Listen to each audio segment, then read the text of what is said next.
con nuestro simposio de nuevas tecnologías y vuelve con nosotros el doctor Egas. Muchas gracias por volver, doctor Diego, quien nos va a hablar acerca del monitoreo cardíaco implantable. Para los diferentes usos que podemos tener en la práctica de la electrofisiología. Doctor Egas, muchas gracias por su presencia.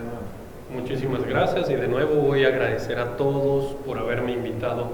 Es un honor estar aquí. Cuando se está en medio de las adversidades, ya es tarde para ser cauto. Les dejo esta frase porque realmente se vincula mucho con lo que vamos a ver ahora. Y esto viene desde la antigüedad ya siendo conocido. Como sé que estamos cansados, como sé que ya es la penúltima charla y también como no quiero montarme por encima de todo lo que nos va a tener que decir el grande maestro Joseph Brugada, quiero ser muy conciso en lo que se va a decir en esta charla. Darles los puntos claves sobre algo que creo que todos a nivel mundial como electrofisiólogos pecamos de no hacer, que es indicar cuando se merece realmente un paciente un monitoreo cardíaco implantable. Vamos a ver en medio de todo el razonamiento y el camino que es algo real. Yo les voy a pedir que nos pongamos la mano en el pecho y veamos cuántos dispositivos de monitoreo realmente estamos poniendo a nuestros pacientes. Y vamos a ver que algunos sí merecen y que tienen inclusive indicación clase 1 para nosotros obligatoria por GIOS. La cartelera de hoy también de nuevo un reto, pero esta va a ser un poco más light que lo que vimos en Micra, porque hay un poco menos de información, pero más puntual y más necesario de recordar. A manera de introducción voy a decir que los monitoreos cardíacos implantables son dispositivos pequeños de registro de electrocardiograma. Básicamente queremos ritmo, no queremos características específicas visto de cierto lugar a cierto lugar. Queremos que se visualice bien las ondas, que se detecte bien para poder discriminarlas bien. Generalmente son subcutáneos, eso les da un grado de seguridad tremendamente grande con respecto a complicaciones. Porque lo peor que puede pasar es que la incisión, un pequeño punto de incisión, se infecte y eso prácticamente nunca va a mayores. Registro en tiempo real, esto es súper importante decir porque generalmente cuando se implanta un dispositivo de monitoreo de larga duración, como se tiene una batería de 3 años para monitoreo, lo ideal es detectar en tiempo real lo que sucede con el paciente. Si tiene un síntoma, simplemente activa y eso se envía ya a un sistema de monitoreo remoto que le llega al médico, sea su celular, sea al internet, para que se revise si realmente hubo algo. Y también hay monitorización automática, porque puede ser que el paciente sea asintomático, pero igual puede detectar los eventos e igual transmitirlos. Opciones que tenemos en el mercado en la actualidad, pues la Medtronic trabaja aún con las dos generaciones de Reveal XT, Reveal Link. Sanjut hace algo parecido, por lo menos en nuestro país todavía podemos encontrar Confirm y actualmente Confirm RX, y la Biotronic sí, sería desnecesario mencionar el Biomonitor 1, que es prácticamente una carcasa de marcapasos convencional que básicamente detectaba y enviaba información a través de su sistema de home monitoring. Pero la Biotronic trabaja con el Biomonitor 2. En términos de dimensiones, pues es interesante saber que los dispositivos sí difieren uno a otro. Y cada uno pues trabaja con un hardware más o menos pequeño. En eso las ventajas están hacia la Medtronic. Indicaciones, pues hay indicaciones muy lógicas y hay indicaciones por guías que revisaremos en las distintas patologías. Pues básicamente, a grosso modo, podemos decir que la identificación de causas no explicadas de palpitaciones puede ser una indicación. Síncope no conclusivo, sobre todo aquellos que van a una estratificación invasiva y salen de la sala de electrofisiología todavía sin saber qué pasó o por qué el paciente sincopó. Sospecha de fibrilación auricular, y aquí es un enorme campo, porque no es solo la fibrilación auricular, y de hecho les digo que es difícil separar el término fibrilación auricular de una de sus principales complicaciones, como es el stroke. Entonces nos sirve tanto para fibrilación auricular, detección de ritmo anormal, como para estratificar el riesgo de aquel paciente que necesita anticoagulación, porque lastimosamente las guías actuales no nos dejan indicar anticoagulación solo por el riesgo del paciente, porque tiene un CHATS altísimo y por ahí tiene unas extrasístoles muy frecuentes en el Holter y no es justificado todavía según las guías actuales. Pero a nosotros nos tiembla la mano por hacerlo, porque sabemos que el primer debut de una fibrilación auricular bien puede ser ya con una enfermedad cerebrovascular. Entonces eso que sabemos los electrofisiólogos se está traduciendo cada vez más en las guías y por eso la indicación se viene con fuerza en lo que viene para prevención de stroke.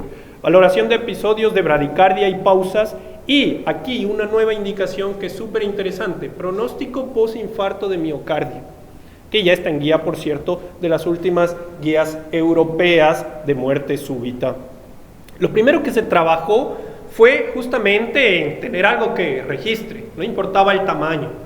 Luego se trabajó un poco en el hardware, era más cómodo en vez de un pendrive así, tener un pendrive pequeñito. Igual acá, tener algo minúsculo con una incisión más pequeña, pues fue lo que aconteció en las distintas casas y entre ellas el reveal de la Medtronic. Y ahora viene un poco la incorporación de la inteligencia artificial, algoritmos de detección, de autoentrenamiento al dispositivo para que sepa discriminar los falsos diagnósticos y se adapte un poco en términos de sensibilidad. Vamos a hablar un poco de eso. Y hay, sí, algoritmos, por ejemplo, de Smart Filtering que nos sirve para evitar las detecciones erradas de bradicardia y pausas, y hay un autoaprendimiento que puede dar la quinta generación de algoritmos para detección de FA a través de este software incorporado al Reveal que ya conocemos. Con respecto a la detección de a lo que serían pausas o lo que sería tema de bradicardia, pues aquí hace algo parecido a los algoritmos de delay decay de los desfibriladores. Quiere decir, autoajusta la sensibilidad, llegando al punto exacto en el cual yo no quiero un oversensing de T, pero tampoco quiero un undersensing de una que sería una extrasístole, pero lógicamente con un voltaje menor.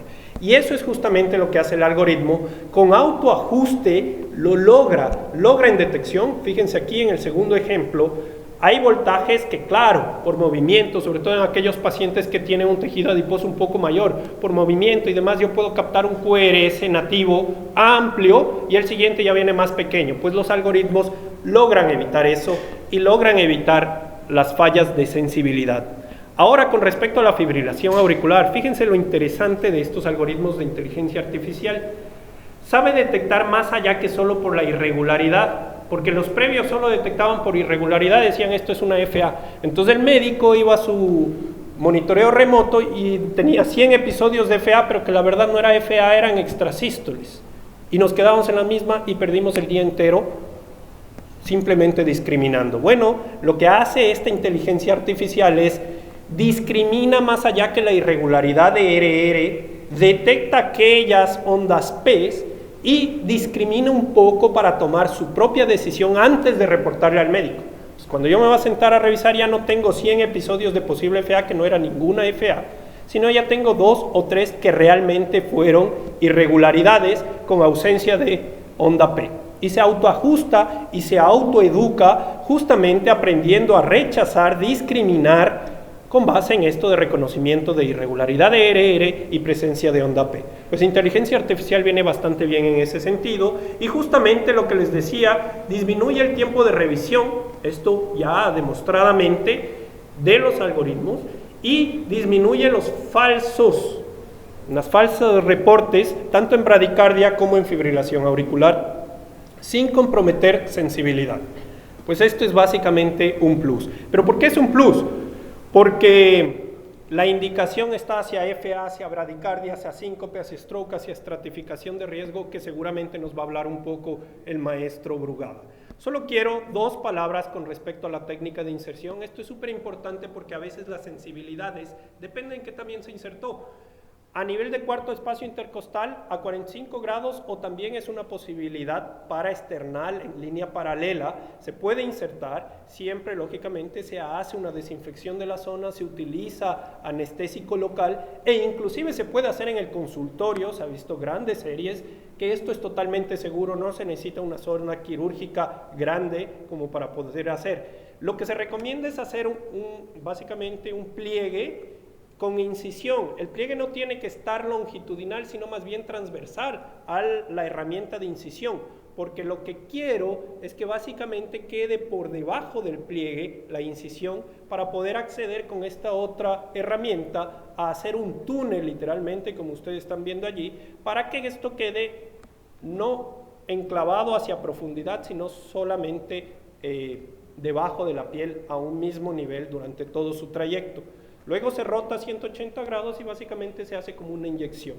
Es importante que en el momento del retiro de la herramienta, ya cuando está el dispositivo dentro, se sujete el cuello del orificio que hicimos para que cuando retraigamos el sistema no se nos salga el dispositivo. A veces está tan tensionado el tema que si es que yo no hago exactamente esto que ustedes están viendo, se me sale todo el dispositivo, se contamina y demás. Básicamente aprieto el cuello y retiro y con eso queda bastante bien enclavado. ¿Hay necesidad de hacer punto de sutura? Depende del centro. Hay muchos centros que simplemente usan un Steri-Strip, es una incisión tremendamente pequeña. Hay otros, por lo menos en nuestra escuela, damos un punto de sutura con hilo autoabsorbible. Eso básicamente, a amplio rasgo, la técnica de inserción. Con respecto a la fibrilación auricular hay mucho que decir y aquí yo voy a hacer un poco de razonamiento por lo que yo les decía, mano en el pecho, ¿lo estamos indicando? No. Y no solo es por detección del ritmo y les voy a decir por qué. Fíjense aquí, esta es una diapositiva que quien ha visto alguna charla mía dicen este señor está rayado con esta diapositiva porque en toda charla de FA o ablación o criablación la presenta. Pero es que esta diapositiva dice todo lo que va apareciendo en las guías lo dice esta diapositiva. ¿Por qué? Fíjense en el centro, tengo yo la historia natural de la fibrilación auricular, que al inicio aparece aisladamente y luego vuelve a aparecer en el periodo de muchos años o meses. Al inicio es la FA de primera detección de 2-3 minutos, luego vuelve ya con 10-20 minutos, luego vuelve con horas y luego se va volviendo paroxística, persistente larga data y hasta permanente. ¿Qué es lo que sucede en el intermedio? Si yo no controlo factores de riesgo, caigo en lo que llama la auriculopatía y la deformidad, y lo que decía el doctor, el generar otros substratos arritmogénicos con fibrosis auricular y deformación de la aurícula anatómicamente hablando. ¿Qué es lo que sucede con la clínica del paciente? Pues el paciente las primeras veces que va a la sala de emergencia va por palpitaciones, porque le molesta.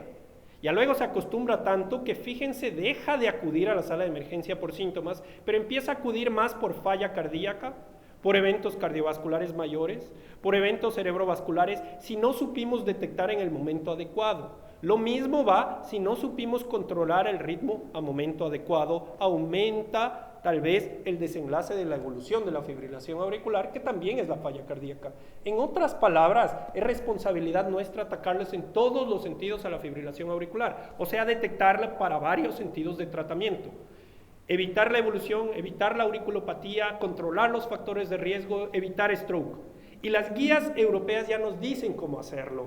Es tan evidente que lo primero que nos dicen es que estamos obligados a hacer screening de fibrilación auricular. Justamente para esto, no es solo para stroke, no es solo para evitar enfermedad cerebrovascular, para evitar desorden eléctrico, remodelamiento, evolución a FA persistente, pues evolución a falla cardíaca, eso es lo que queremos acá. Y tanto así que inclusive se incluye a los dispositivos de monitoreo de larga duración, los implantables, dentro de los dispositivos de detección. O sea, al igual se equipara que un marcapaso que nos detecta la FA subclínica. ¿Qué hacemos cuando encontramos que el paciente ha tenido 2 horas de un episodio de FA a un paciente que se le puso por bloqueo AB? Pues ya empezamos a pensar en anticoagulación, valorando también su escala de Chats. Eso mismo se puede hacer ya con monitoreos de larga duración y efectivamente eso es lo que nos dicen las últimas guías. Y yo a manera simplemente académica les traje un razonamiento. Sí, claro, las guías europeas nos dicen que tenemos CC para ABC.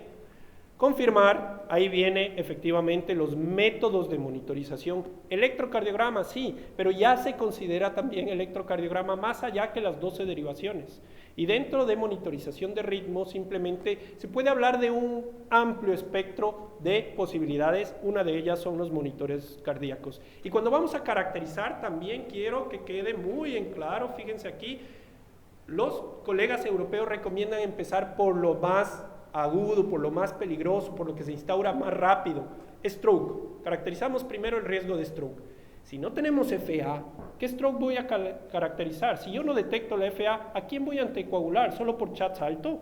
Necesito ver la fibrilación auricular y ahí viene la gran herramienta. Porque el siguiente paso es sí, ya tratar. Pero ¿cómo voy a anticoagular al paciente si todavía no he visto la fibrilación auricular? Y si vemos los periodos de la FA de primera detección hasta la FA ya paroxística o persistente, hay un largo periodo en el cual el paciente permanece en ritmo sinusal. Por ende, yo le puedo poner Holter todos los días y podría no detectarlo. Un monitoreo continuo evade esa posibilidad y más bien nos detecta lo que realmente necesitamos detectar. Vamos a ver eso en números después en una publicación bastante reciente con respecto a stroke criptogénico. En Europa ya se dieron cuenta de la carga que representa tener strokes. Por ejemplo, sabemos que 1.6 millones de strokes ocurren por año en Europa y también ya se dieron cuenta que no solo es la segunda causa de muerte, sino también la primera causa de quedar paralítico de por vida o parapléjico. También detectaron que el tratamiento de un stroke es muy costoso. 45 billones se gastan de euros por año para tratamiento de un stroke. Y cuando vemos nosotros un poco los estudios a lo que nos estamos enfocando siempre en fibrilación auricular, vemos estudios decepcionantes en aquellos trials que utilizaron monitoreo de larga duración. Aquí hablábamos de que la tasa de recurrencia puede llegar a 90%. Sí, claro, pero visto dependiendo de qué método. Pues si yo solo quiero ponerle de vez en cuando un Holter o hacerle un electrocardiograma, mi tasa de éxito es súper alta. Pero cuando le pongo un monitoreo de 24, 7, 13 y 5, seguramente las tasas de éxito de sobrevida libre de FA son menores. Pero no nos preocupemos porque la libertad fuera de síntomas es buena, no se perjudica tanto. Y también la libertad de fuera de una segunda ablación se detecta en números reales. Y lo que sí detectaron todos aquellos estudios que pusieron monitor implantable después de la ablación es que todos los pacientes, todos sin excepción, independiente de la técnica, sea radiofrecuencia, crío de 4 minutos, crío de 2 minutos, todos disminuyeron la carga de FA. Que el doctor ya lo dijo, tal vez para los electrofisiólogos tenga que ser nuestro nuevo objetivo al ablacionar al paciente. Y a sacarnos esa idea de que es como un golf, que sale curado y nunca más lo tiene. Tal vez la FA, nuestra responsabilidad es controlar el ritmo con lo que mejor tenemos hoy por hoy, que es la ablación. O sea, bajarle la carga, mejorar calidad de vida, mejorar tasa de recurrencia y básicamente evolución a FA persistente y falla cardíaca. Este es un estudio reciente, continuación del Early AF, que ya publicó hace pocos días también, lo que es el seguimiento de 3 años de los pacientes con un monitor implantable cardíaco. ¿Qué se quiso ver? Tratamiento inicial de control de ritmos, en este caso FA con crioablación. En seguimiento de 3 años, ¿cuánto tenían taquicardia atrial y fibrilación auricular? ¿Qué se vio? Pues claro, lógicamente era menos la recurrencia en los pacientes que se hizo la ablación, pero básicamente lo que se vio acá es números reales. Y se vio que aquellos pacientes que se hacían la ablación tenían 75% menos de posibilidad de recurrir a los 3 años con buenos números. Pero más allá de eso, vimos que como el 100% de los pacientes bajaron carga, el 100% de los pacientes tuvieron mejora en calidad de vida, mejora en utilización médica, iban menos a la sala de emergencia, se hospitalizaban menos y mejora en eventos adversos. Todo eso se vio en números muy contundentes y por ende el seguimiento a largo plazo del Early AF nos demuestra mucho que no tenemos que deprimirnos si es que vemos números de recurrencia de fibrilación auricular mayores, si es que realmente estamos viendo una disminución de la carga, porque tal vez eso tiene que ser nuestro objetivo. Cuando hablamos de bradicardia y síncope, ya las guías también son bastante contundentes. Ya nos dicen que es clase 1 obligatoria monitorizar a todos los pacientes.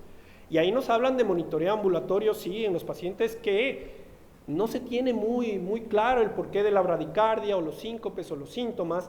Y el monitoreo depende de qué tan diarios son o qué tan frecuentes son los síntomas. Quiere decir, cuando yo voy a indicar un Holter o un electro o un monitoreo de larga duración con un dispositivo implantable, dependiendo de qué tanto tiene los síntomas. Si lo tiene diarios, le pongo un electrocardiograma o un Holter y lo detecto. Si lo tiene menos de una vez al mes, ahí viene la indicación de un monitoreo implantable, que es a veces algo que no cumplimos. Y fíjense en el algoritmo, se detecta muchas veces, ya en el último paso del diagnóstico, no he detectado ni con Holter ni con nada, y luego cuando voy a la monitorización de electrocardiograma, nos sugieren que cuando sean los síntomas menos de 1 por mes, vamos directamente a la indicación de monitor implantable. Esas son las guías de pacing, las más actuales, 2021 de la Sociedad Europea, y las que salieron recientemente también, las guías de muerte súbita, 2022, perdón, ¿qué nos dicen? Pues nos dicen que cuidado en aquellos pacientes coronariopatas, de enfermedad coronaria crónica, que ya tengan disfunción y que no lleguen todavía a la indicación de desfibrilador directamente, sea por fracción de eyección menos que 35 o menos que 30 sin síntomas, sino aquellos que están borderline entre 36 y 40%, que ya se detecta alguna actividad ventricular irritable, una TVNS en un Holter o un electro. No paremos por allí. Nos sugieren siempre estratificar el riesgo con estudio electrofisiológico como clase 1 en esos pacientes. Y si es que no se induce nada, no podemos dormir tranquilos y dejarles sin nada. Ahí nos sugieren sigan investigando como clase 1 con un monitor de eventos implantable. Quiere decir, esto ya es contundente porque muchas veces los pacientes pueden hacernos muerte súbita. Y si me hace muerte súbita después de haber hecho un estudio electrofisiológico, pues las repercusiones legales también hay que considerarlas.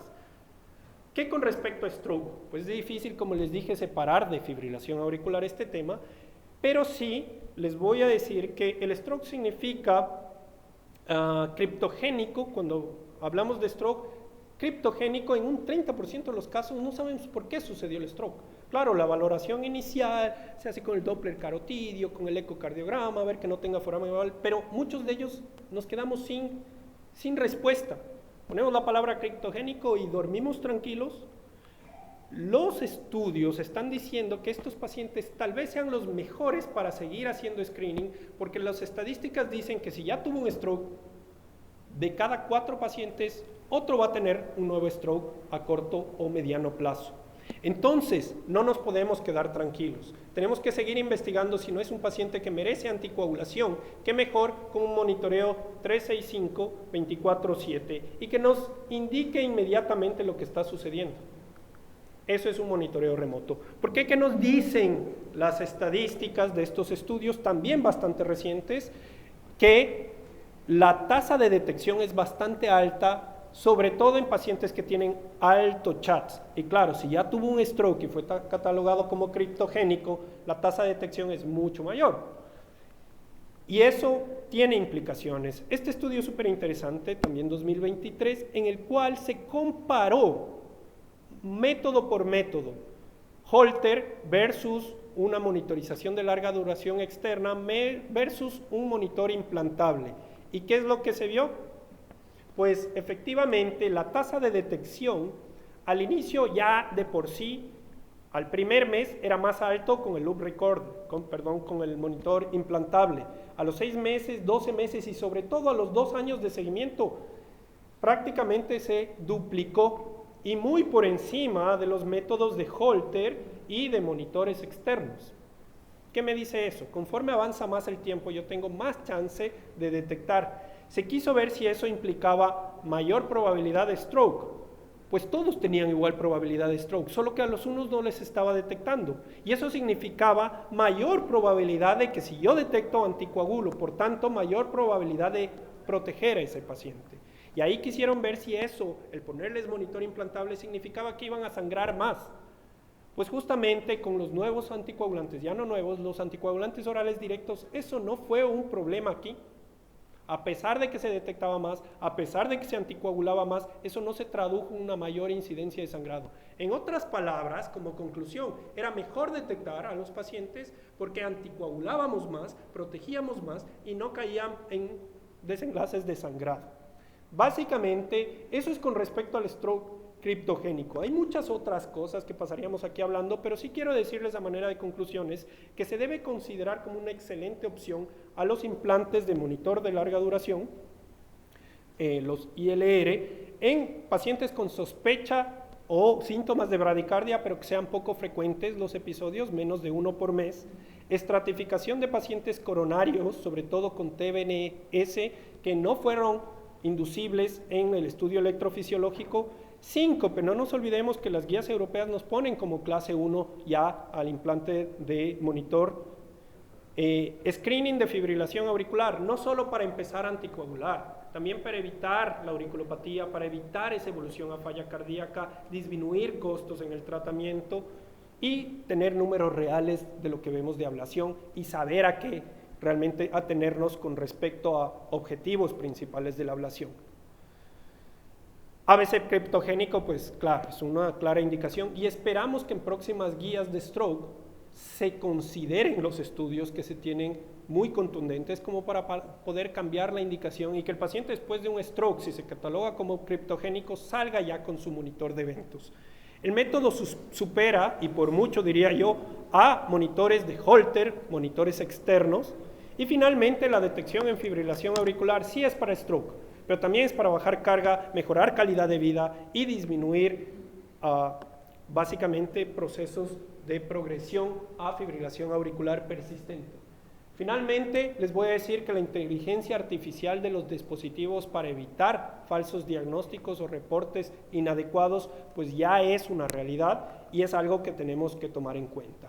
Es muy destacable lo que están haciendo ustedes y yo puedo decir que gracias porque este intercambio entre países de Latinoamérica nos ha llevado a que tengamos todas las técnicas. Curiosamente, muchos de los proctors que nos han ayudado para empezar las técnicas vienen de aquí, vienen de Colombia y esperamos poder compartir todo esto para que se difundan todas las técnicas a nivel de Latinoamérica y crezcamos juntos.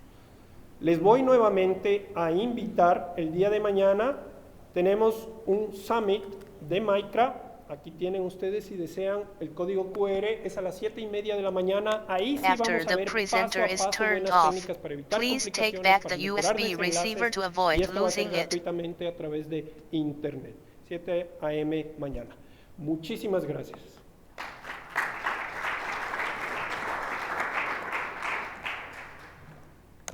Doctor Egas, muchas gracias. Teniendo en cuenta que El profesor Brugada nos envió la charla grabada y se demora un poco en conectarse para preguntas. Y que tenemos los temas similares, es decir, compartidos. Entonces vamos a pasar la conferencia del doctor Brugada y vamos a dejar la jornada de preguntas para que el doctor Egas y el doctor Brugada la contesten, teniendo en cuenta que estamos hablando de monitoreos de diferente tecnología, uno invasivo, uno no invasivo, para tratar de comprender cuáles pacientes se pueden beneficiar de uno, cuáles pacientes se pueden beneficiar de otro. Entonces invito al doctor Egas a la...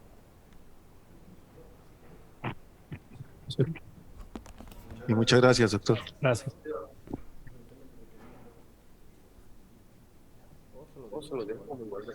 Respecto al doctor Brugada, yo creo que pues es absolutamente